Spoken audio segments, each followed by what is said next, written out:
Hello and thank you for watching my vlog. Today's plan is to have breakfast downstairs and explore Oranienburg's Sachsenhausen concentration camp. After that, we are gonna wing it and just go all over the city.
Before I left breakfast, I googled Sachsenhausen concentration camp for directions, and Google gave me a bunch of uh, routes, and this is the one that I picked. So take the S-Bahn to the Berlin Central Station, and from the Berlin Central Station we are gonna take, I think it's a regional train to Oranienburg.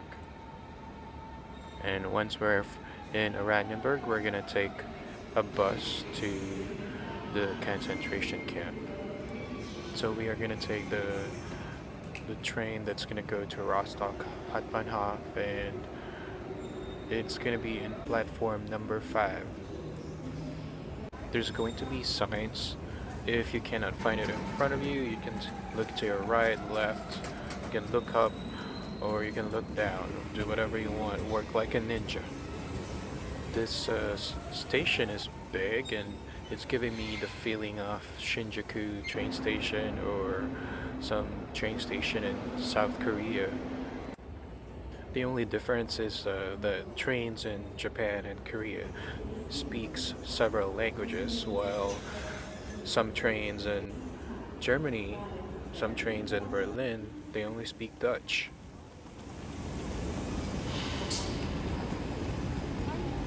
Hauptbahnhof über Oranienburg. Abfahrt 8:09:21 to scheduled departure.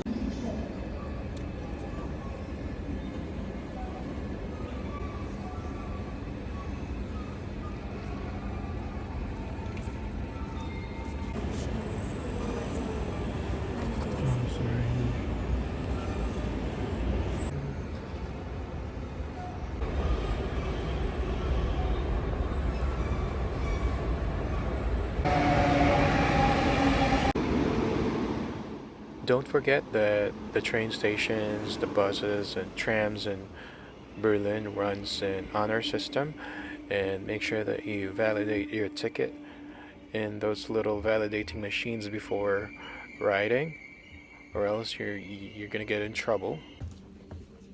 I got the Berlin ABC 7-day pass, so I should be fine to travel to Potsdam, the airport, and Oranienburg.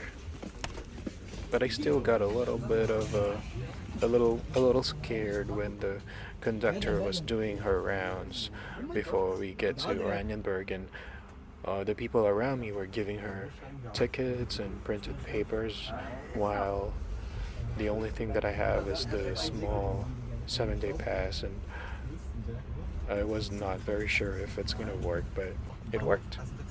She just told me that I have to get off at Oranienburg.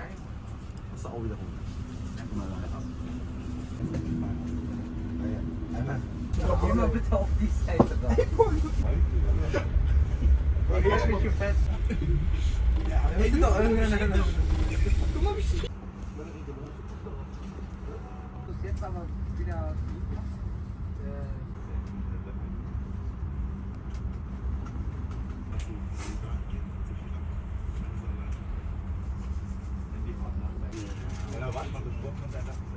Gesundbrunnen. Oha, ich muss noch mehr als Hauptbahnhof. Das heißt, er sucht sich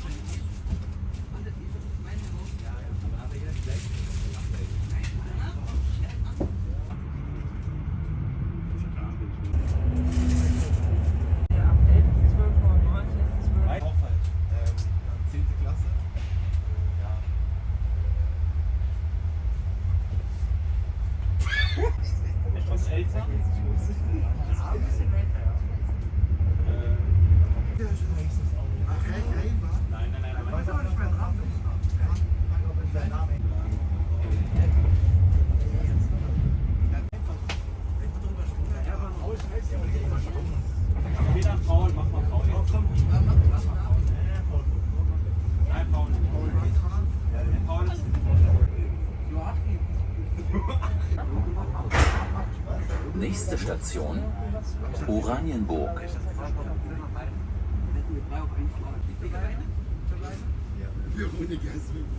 Veronika?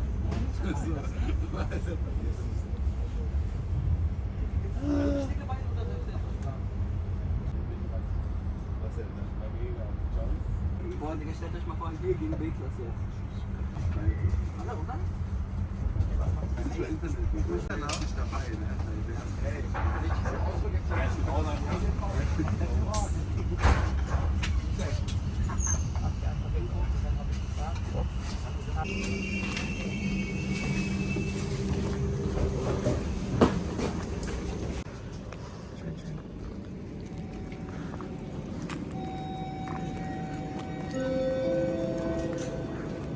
Über Vogelsang. Abfahrt 9 Uhr 20.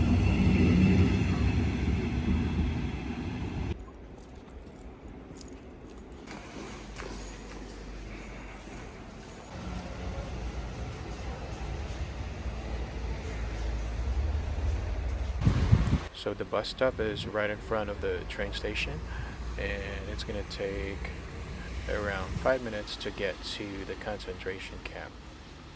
It's very close that we can walk there, but we're gonna have to conserve some energy. It's too early. A little later we can walk back towards the train station.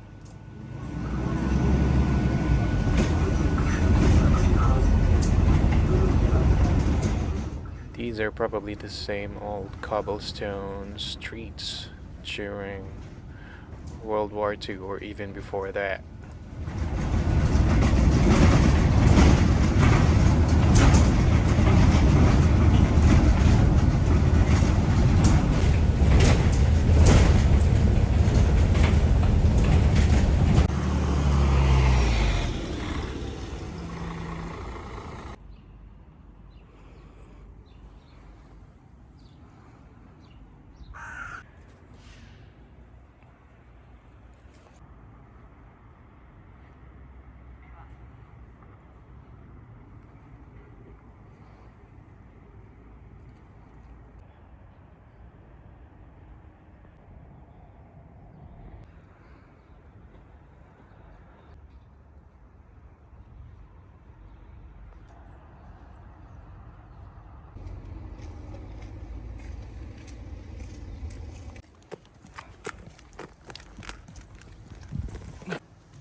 In the former troop training ground of Sachsenhausen concentration camp, only a few hundred meters away from the present memorial site, is a large T-shaped building which was constructed by Sachsenhausen inmates in 1938.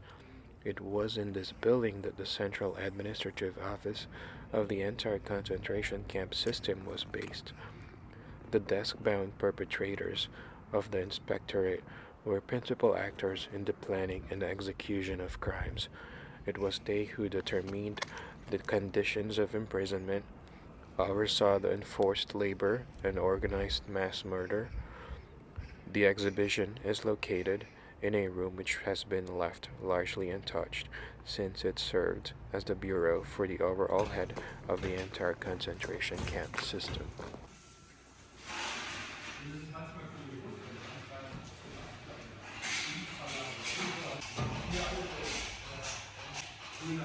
An eating bowl and a spoon were two of the very few possessions that prisoners were allowed.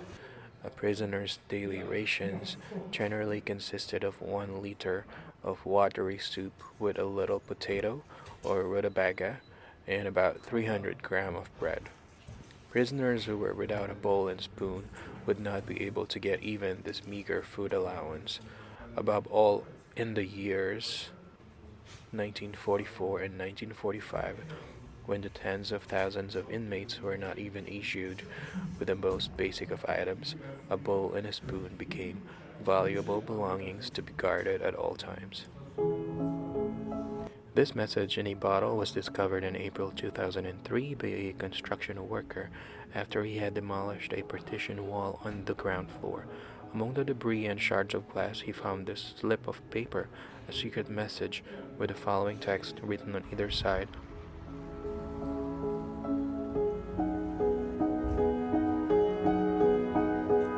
That were erected where the wall of the concentration camp originally ran. A few yards to the east, you can see where the remains of the original wall begin. The Lagerstrasse, which is about 3/4 of a mile long, runs exactly from west to east and separates the area of the command headquarters from that of the SS barracks, which is the large complex on the southern side of the Lagerstrasse. Directly adjoining the Lagerstrasse are the buildings of the former Automotive Research Institution of the SS, which employed more than 1,000 prisoners in forced labor at any one time. All the prisoners first entered the concentration camp and later the Soviet special camp along this road, the consignments either being herded in on foot or packed into trucks. The work detachment cars also left the road along this route, claimed by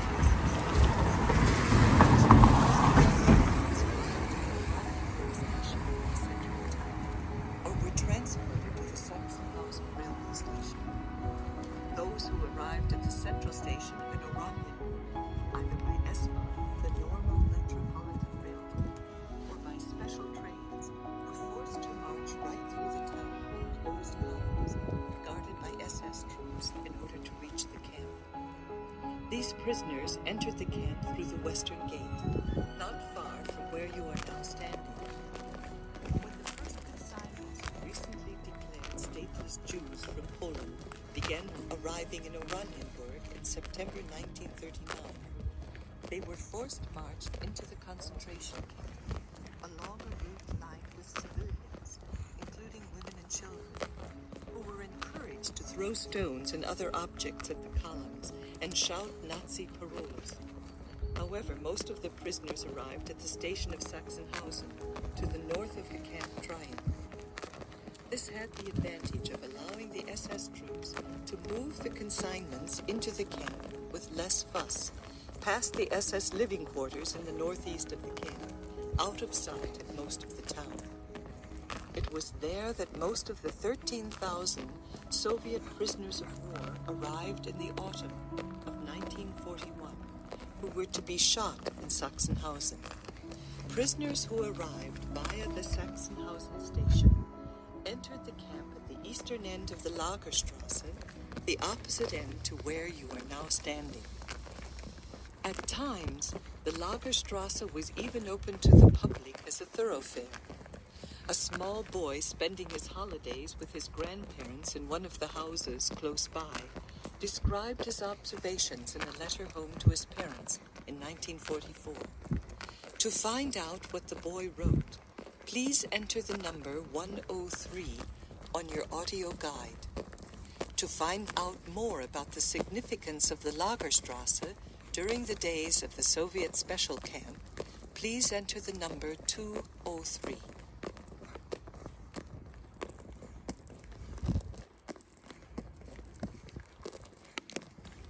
Letter to his parents by Dieter H., 1944. There is also a large prison camp close by. Opposite us, on the right, there is a guard on a raised platform, on which 2 machine guns are mounted each evening. Then the road which leads right through the camp is blocked for civilian cars and horse cars. On both sides of the road, you can see high walls with 3 high-voltage wires strung along the top. An incendiary bomb once fell only about 100 yards away. May God protect and look after you when you carry this. Lots of love and kisses, your son, Dieter.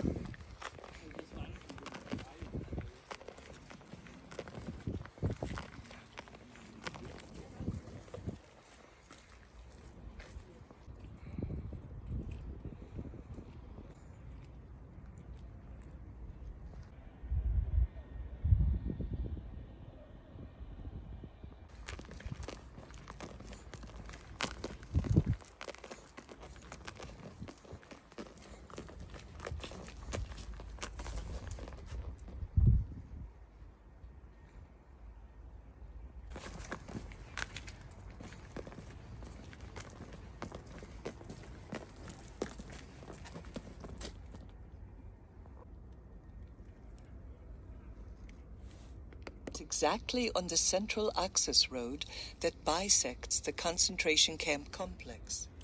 Prisoners who arrived here first came through this gate into the command headquarters area. To reach the actual prisoners' camp, they needed to pass through the so-called Tower A building. Individual prisoners or... Apart from the ordinary bureaucratic registration of the prisoner's personal data and effects, the admission process was primarily designed to humiliate as much as possible.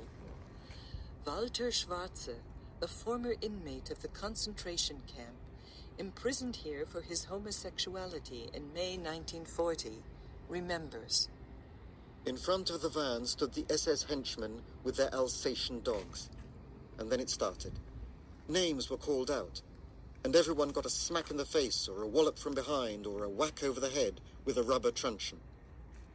To listen to the reports of the Social Democrat, Heinz Westphal, and the German Jew, Heinz Wollmann, on their arrival at the concentration camp, please enter the number 105.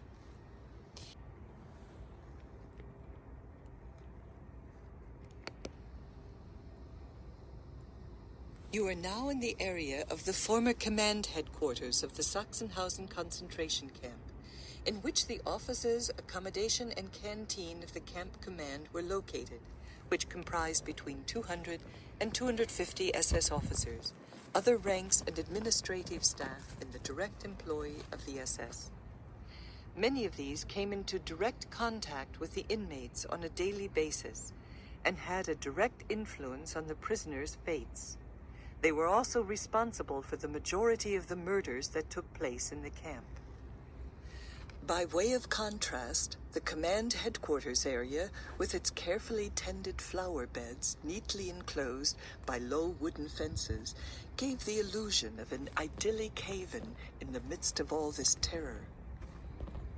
While the early concentration camps were used by the National Socialists mainly to eliminate their political opponents, the construction of the Sachsenhausen camp in 1936 marked the start of a completely new phase in the development of the concentration camp system in Germany. The new concentration camps were designed for a broader scope of functions. From their original place at the periphery of society in the early days of National Socialism, the camps slowly grew into a role of central importance, becoming instruments of the military, economic, social, and of course racial politics of the Nazi regime. The qualifications and requirements necessary to guard the security of the Reich against declared enemies of the state and social undesirables, to the fullest extent and at all times, both in peacetime and in the event of the mobilization of our armed forces. In 1945, the Soviet Secret Service installed its own special camp command in the very same barracks. The administration staff consisted of between 20 and 30 officers, and more than 120 soldiers and lower-ranking officers assigned to supervision and guard duties in the camp. In contrast to the SS command staff, the Soviet administrators seldom had any direct contact with their prisoners, and the comparatively few incidences of direct abuse of prisoners, particularly the rape of women prisoners, show that this was the exception rather than the rule. The Special Camp Commandant, NKVD Colonel Alexei Kostyukhin, resided in the command headquarters building, which had remained intact until 1950. To find out more about his biography, please enter the number 106 on your audio guide.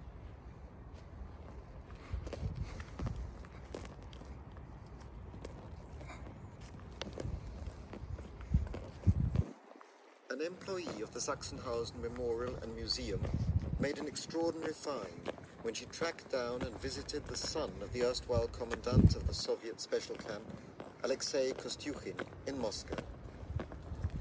As a gesture of atonement, he presented the memorial with an extensive collection of memorabilia of those days, bequeathed to him by his father, the only officer to have commanded one of the 10 Soviet special camps without interruption between the years 1945 and 1950. The collection ranges from furniture, paintings, and clothes produced by the prisoners to numerous photographs. Some of these photographs show parts of the camp at Wesel, seen for the first time, the interior of the Sachsenhausen special camp, and in particular, the outer enclosures, documenting the lives of the administration officers and their families. Kostyukhin's biography, a model of an officer's career in the Soviet Secret Service, shows that the special camps in Germany were an extension of the traditional methods of Soviet repression. The October Revolution provided Alexei Kostyukhin, simple farmer's son, with the opportunity of social advancement. At the tender age of 19, he began his service with the first secret Soviet political police, the Cheka, becoming a member of the Communist Party in the same year. He absolved his training in the School of Frontier Troops in Leningrad, graduating as a political officer. From 1925 to 1930, Kostyukhin served in the Special Guards Regiment of the Solovetsky prison. The Soviet political police, by then the Unified State Political Directorate, or OGPU, had set up punishment camps on the Solovetsky archipelago in the mid-1920s, in which opponents of the Soviet regime, or those who were determined as such, were interned. The physical abuse of the prisoners, the despotism of the camp command, and brutal forced labor were the rule there, and the Solovetsky punishment camps became the prototype for the entire Gulag system. From 1930 to 1937, Kostyukhin served with the Border Guards, where it was his duty as a political officer and instructor to ensure the compliance of the troops with Stalin's party line. After the German invasion of the Soviet Union in 1941, Kostyukhin became the political officer of the Moscow-based Special Regiment of the NKVD, as the Soviet Secret Service was known from 1934. His tasks included the organization of the partisan war against the German occupation troops and the liquidation of Nazi collaborators. From 1942 to 1945, Kostyukhin was the second in command of a prisoner of war camp in southern Russia, before being transferred to Germany in the spring of 1945 and being appointed commandant of Special Camp No. 7 in Wesel. He was now in a position of supreme authority, with the management and supervision of the entire operation of the camp under his direct control. His priorities lay perforce in the maintenance of order in the camp and strict enforcement of the decrees of his NKVD superiors. The massive death toll among the inmates was accepted as an unavoidable side effect of the system. In October 1947, with the political police now under the authority of the Ministry of State Security, the MGB, Kostyukhin was promoted to lieutenant colonel. His appointment as camp commandant of the Sachsenhausen Special Camp was the highlight of his career, and he was decorated many times over for his services during his period with the NKVD. Following the political upheavals after Stalin's death, Kostyukhin resigned in 1954, the year when the Committee for State Security, the KGB, was established. As a pensioner, he lived in Moscow until his death in 1965.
The green wooden building you are now seeing on the map was the SS officers' base.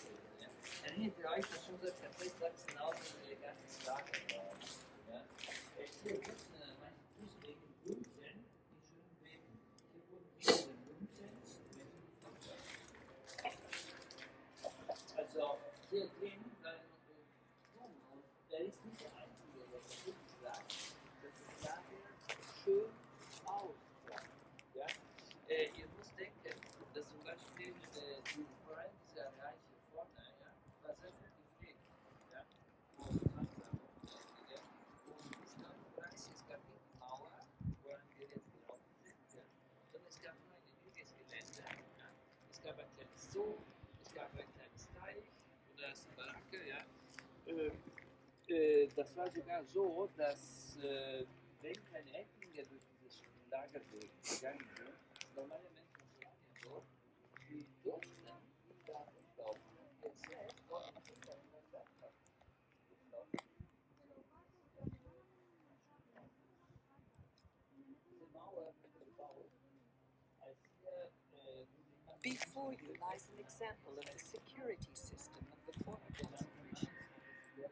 This was reconstructed when the National Memorial was established in 1961. The security complex consisted of a strip of neatly raked gravel and sand, in which signs depicting a stylized death symbol were set up. This was the so-called death strip. Prisoners who strayed onto this strip were shot by the guards without warning. As an incentive, guards who reacted correctly and immediately gunned down a trespassing prisoner received bonus pay and special leave. The death strip ended at the barbed wire fence, which was electrically charged with around 300 volts. It was not unknown for prisoners to run into the wire purposely, out of sheer despair. Between the barbed wire fence and the actual walls of the camp, which were 2.5 meters high, or over 8 feet, was an additional strip under the constant supervision of an armed SS patrol. The entire triangular area of the prisoners' camp was surrounded by these multiple security installations. Accordingly, very few prisoners ever managed to escape. As the seat of the camp headquarters, Tower A also played a central role in the architectural concept of Sachsenhausen. Following SS specifications, the prisoners' camp was laid out in the form of an equilateral triangle. The semicircular roll call ground lay directly in front of Tower A, with 4 rings of prisoners' barracks, 53 in total, built around it. The theory was that the entire area, including the space between the barracks, would be visible from Tower A. If you look at the top of the tower, you will see a wood-paneled guard's platform on which a machine gun was mounted with a range of fire designed to cover the entire camp. The SS architect had designed a geometrical pattern of maximum terror for Sachsenhausen. However, in practice, some aspects of the design of the modern camp proved impractical. The main fault would be that it was not possible to expand the camp without destroying the original concept. In addition, the total overview originally planned for the central tower also proved to be impossible to achieve, so that further watchtowers were gradually added. When the construction work on the Sachsenhausen National Memorial began in 1956 and 1957, only 15 of the original 60 buildings remained standing. Yet the demolition of the site continued, since the architects of the Hohenwald collective, who had been entrusted with the work, had arrived at the conclusion that the original buildings would not serve to bring across the horrors of the concentration camp, as well as new artistic structures. In addition, a special geometry of terror characteristic of the Sachsenhausen concentration camp was purposely made up monuments and structures. For example, the concrete wall blocked the original lines of sight into the north of Tower A, and a monumental obelisk was constructed in contrast to it, which overshadowed the tower as a symbol of the triumph were made to convert the grounds of the camp, whose hard-packed earthen slab surface had been trampled by many thousands of feet, into a park area with trees and bushes. For the redesign of the Sachsenhausen Memorial and Museum, a public architecture competition was announced on an international scale. The first prize was won by the office of Professor H.G. Metz. According to this concept, the historic traces of the triangular camp layout were to be made visible once more, and visitors were to be made aware of the special role of Sachsenhausen as a model concentration camp. The two holes you can see in the ground on the left and the right of the stone tablet were used for holding the gallows construction, which was set up whenever an execution by hanging was ordered. The gallows consisted of two upright supports and a crossbeam. At Christmas, the SS would set a large fir tree in one of the holes, the Christmas tree. Hangings were carried out before the assembled prisoners, who had to line up in the roll call for this purpose. The idea behind this was that the public hangings would act as a preventative measure and remind the prisoners that they were in the hands of the SS, which had unlimited power over them. On May 24, 1942, the SS hanged the prisoner Johann Frede on the gallows of the roll call ground after his attempted but ultimately unsuccessful escape. In fact, escape attempts were the cause of numerous hangings. These attempts were doomed to failure, since the prisoners' camp had multiple security systems and was heavily guarded, quite apart from it. It lay surrounded by the SS troops barracks and officers' living quarters. Escape was only possible with help from outside. For example, one prisoner was able to escape from a work detachment outside the camp after being provided with women's clothes by a civilian colleague at their place of work. Probably the most spectacular escape from the Sachsenhausen concentration camp was successfully carried out.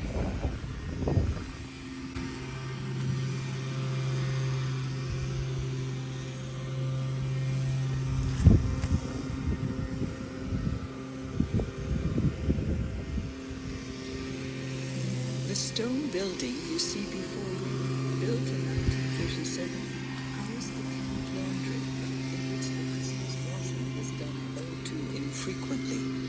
The inside of the building no longer shows any traces of its former function. Instead, it now houses an event room, in the foyer of which new acquisitions from the depot and the archives can be presented within the framework of the workshop exhibition. The cinema offers visitors a range of documentary films. Originally, the large hall in the building housed 3 large soap tubs, 7 washing boilers, and 5 centrifuges. The ironing room was in the smaller part of the building. Many an entertainment event was staged in the airing barracks behind the laundry. On the small stage, music concerts, plays, and mixed reviews or gala events, so-called colorful evenings, were performed in front of an audience of up to 500 people, sometimes with and sometimes without the permission of the SS. Theater productions included The Beaver Coat and The Weavers by Gerhard Hauptmann, scenes from Goethe's Faust, and Schiller's The Robbers, and even cabaret acts. The cultural arts offered the prisoners the opportunity to break out of the restrictive daily life of the camp, at least on an intellectual and emotional level. The so-called prisoners' self-administration had a kind of mobile morale troupe. The sing-sing boys, who would be sent to perform in barracks which were suffering a particularly low ebb of courage. With their lively mixture of Americanese and European folk songs,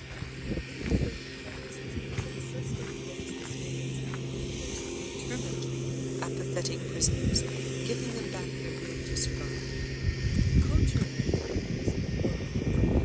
played an important role in the otherwise monotonous routine of life in the Soviet special camp, too. The Soviet camp administration permitted the formation of a prisoners' orchestra in 1947, and had also consented to allow several theater performances by them. Please enter the number 121 on your audio guide to hear the Dutch prisoner Ab Nicholas on the importance of cultural events in the life of the concentration camp inmates. To hear more about theater performances in the days of the Soviet special camp, please enter 221.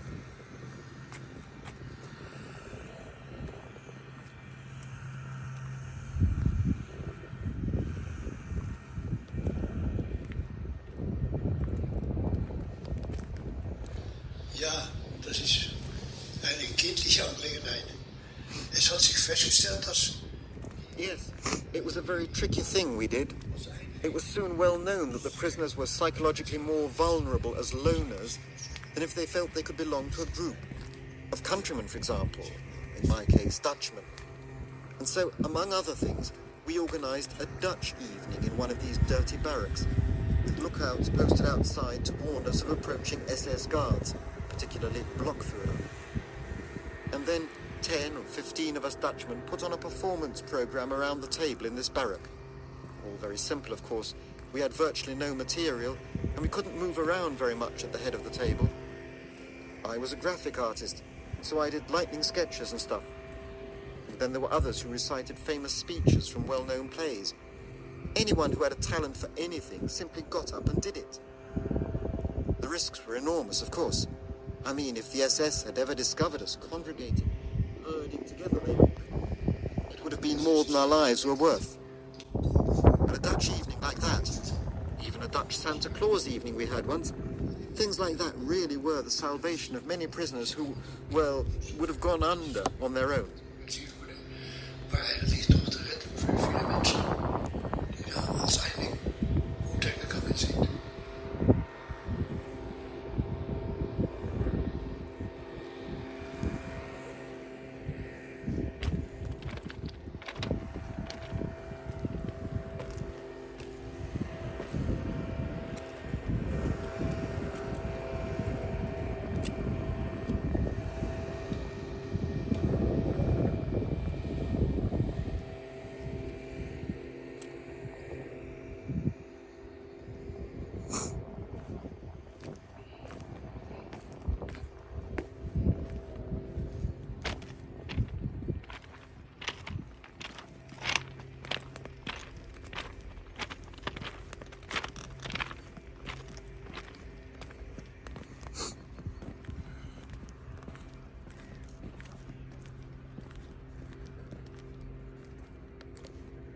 The obelisk in front of you is 40 meters high, about 131 feet, and was intended to be the main monument and symbol of the Sachsenhausen National Memorial of the GDR, opened in 1961. At the top, you can see 18 red triangles, which represent the 18 European countries from which the political prisoners interned in the concentration camp came. The names of the countries are listed on the base of the sculpture in front of the obelisk. There were different categories of prisoners who wore differently colored triangles on their uniforms that identified the group to which they belonged, often synonymous with the reason for their internment. However, we will search in vain for any evidence of the other colors that identified other ethnic, religious, or social prisoner groups like the Jews, Roma, and Sinti, Jehovah's Witnesses, or homosexuals, since their remembrance had no place in the politics of the GDR. The official remembrance policy of the GDR concentrated on the anti-fascist resistance against the Nazi regime of the German communists and the role of the Soviet Union in the final military subjugation of the Rhine. This is also expressed in the sculpture entitled Liberation, which shows a Red Army soldier flanked by two prisoners. The sculptor, René Kreitz, had to rework the group of figures several times over. The initially realistic depiction of the prisoners as emaciated and haggard figures, weakened by the suffering they had endured in the camp, simply didn't fit into the official picture of the hero's fight against fascism that the GDR wanted to project. The Ministry of Culture of the GDR, the Sachsenhausen Committee, responsible for the planning and construction of the memorial site, including the former prisoners on the board, required many changes to the work before they were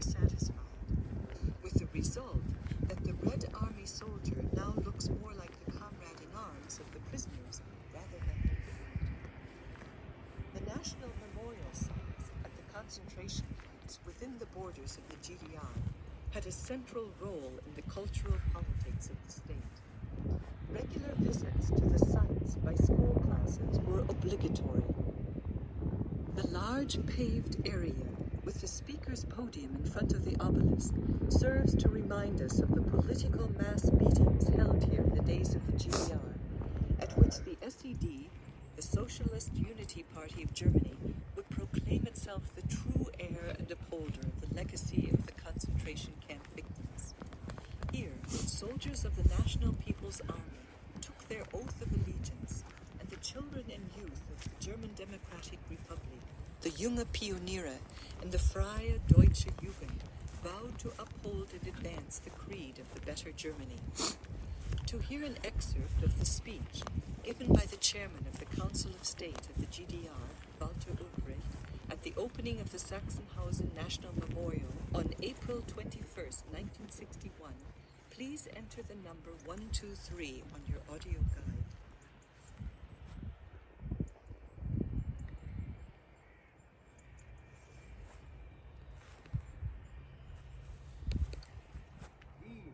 Denen hier in Deutschland so unendliches Leid zugefügt wurde, haben in den letzten Those who were subjected to immeasurable suffering here in Germany have in recent years heard much about the demands for compensation and the nuclear armament policy of the West German government. With reason they have asked, when will the German people finally heed the warnings of 2 successive world wars? We, the citizens of the German Democratic Republic, can reply with a clear conscience, we have learnt the lesson taught by history. We have made amends as far as this is at all possible. We have overcome the militaristic and reactionary demon that influenced German history with such disastrous results by ripping out Nazism and militarism by the roots. Friends, convince yourselves. Here in the German Democratic Republic, the other Germany has taken root. Here the legacy of the anti-fascists has been upheld and their dream fulfilled. In harmony with this philosophy, we have abolished from our politics the imperialistic need to dominate others. Here, the rule of the other, true Germany of freedom, humanism, peace, democracy and socialism is flourishing and grows stronger with each year. The champions of which once fought, suffered and died in this concentration camp, side by side with patriots and anti-fascists of other countries, and together finally triumphed in the face of adversity. und schließlich gemeinsam durchsiegten.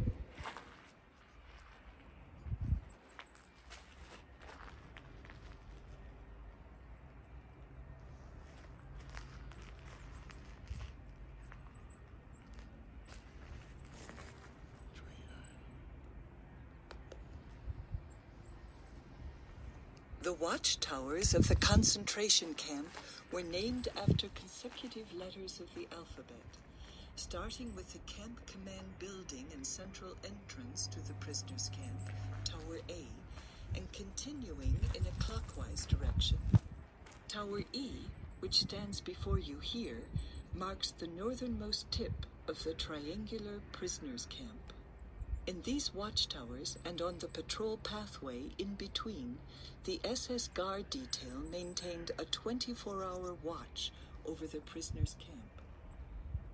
The guards had to report any suspicious behavior and to shoot immediately and without reserve in the case of an attempted escape. They very rarely came into direct contact with the prisoners in the course of their duties. It was their task to report any suspicious behavior they noticed during their watch, and to shoot immediately. But the direct supervision and handling of the prisoners was the sole responsibility of the camp command. Nevertheless, instances of prisoners being mistreated or even wantonly killed by soldiers of the guard are documented. In addition to this, there was a high fluctuation between the guard troops and the camp personnel, which was, after all, primarily recruited from among the guards' battalion. Immediately behind Tower E, outside the prisoners' camp,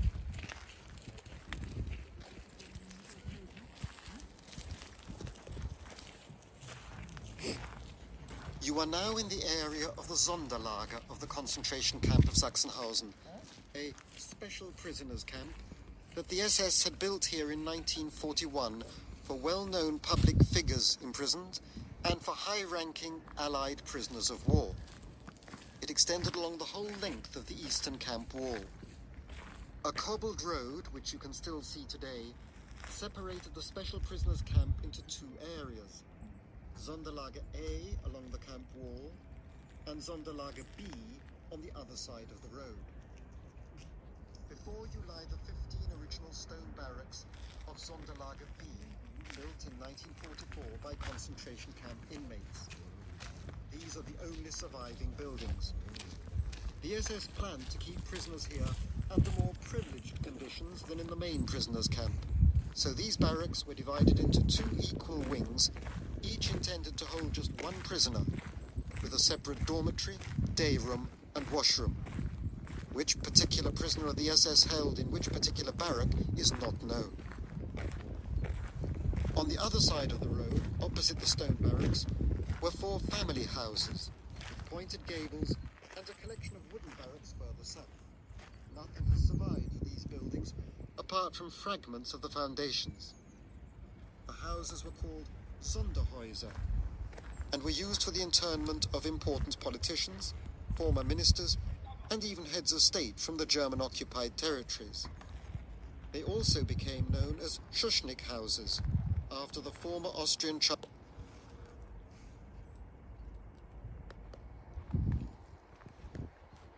Behind the fence in front of you lies one of the mass graves containing victims of the Soviet special camp. A turnstile leads into and back out of the cemetery. The Kommandantenhof memorial in the command area of the camp was erected on the largest of the three mass graves of the Soviet special camp of Sachsenhausen. Between 7,000 and 8,000 prisoners were anonymously interred here.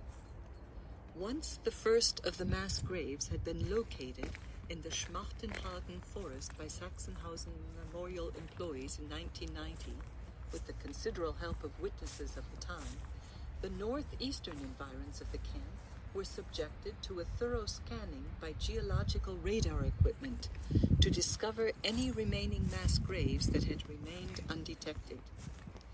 Witnesses of the time had given important pointers to the existence of further graves. With the support of the Bundeswehr in 1992, the Sachsenhausen Memorial was able to pinpoint the exact locations of the remaining mass grave of the Kommandantenhof, which lies before you, and under Düne. Discoveries of human remains had already been made in this latter area in 1969 and 1989, when it was in use as an exercise ground of the National People's Army and the Ministry of State Security and the Military Prosecutor's Office of the GDR had ostensibly conducted exhaustive investigations at the time.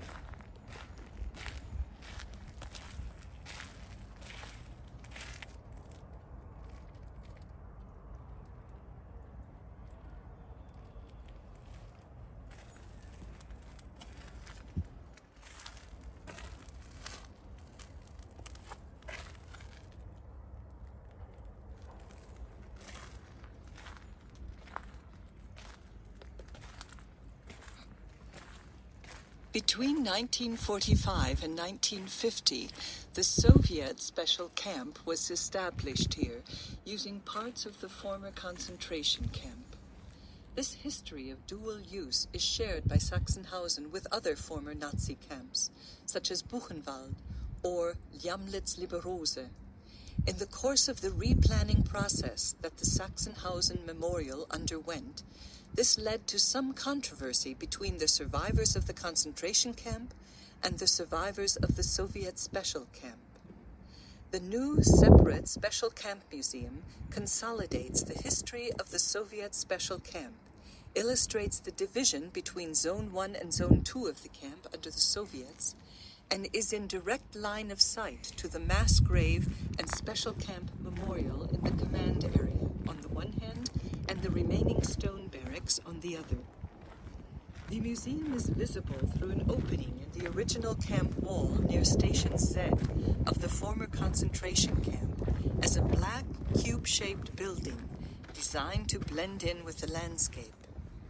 The foundations of the building were specially lowered by about 1 meter, equivalent to about 3.5 feet, to ensure that it does not contrast with the proportions of the camp wall and the stone barracks.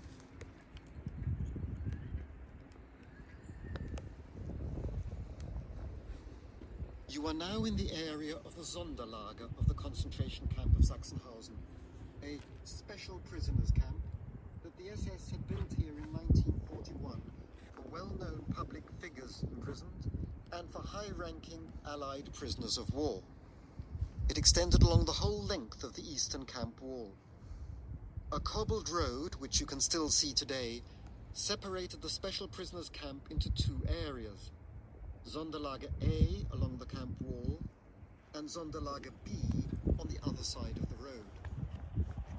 Before you lie the 15 original stone barracks of Sonderlager B, built in 1944 by concentration camp inmates. These are the only surviving buildings. The SS planned to keep prisoners here under more privileged conditions than in the main prisoners' camp. So these barracks were divided into 2 equal wings, each intended to hold just 1 prisoner, with a separate dormitory, day room, and washroom. Which particular prisoner of the SS held in which particular barrack is not known. On the other side of the road, opposite the stone barracks, were 4 family houses with pointed gables and a collection of wooden barracks further south. Nothing has survived these buildings apart from fragments of the foundations. The houses were called Sonderhäuser and were used for the internment of important politicians, former ministers, and even heads of state from the German-occupied territories. They also became known as Schuschnigg houses, after the former Austrian Chancellor Kurt Schuschnigg, who was held in one of them with his wife.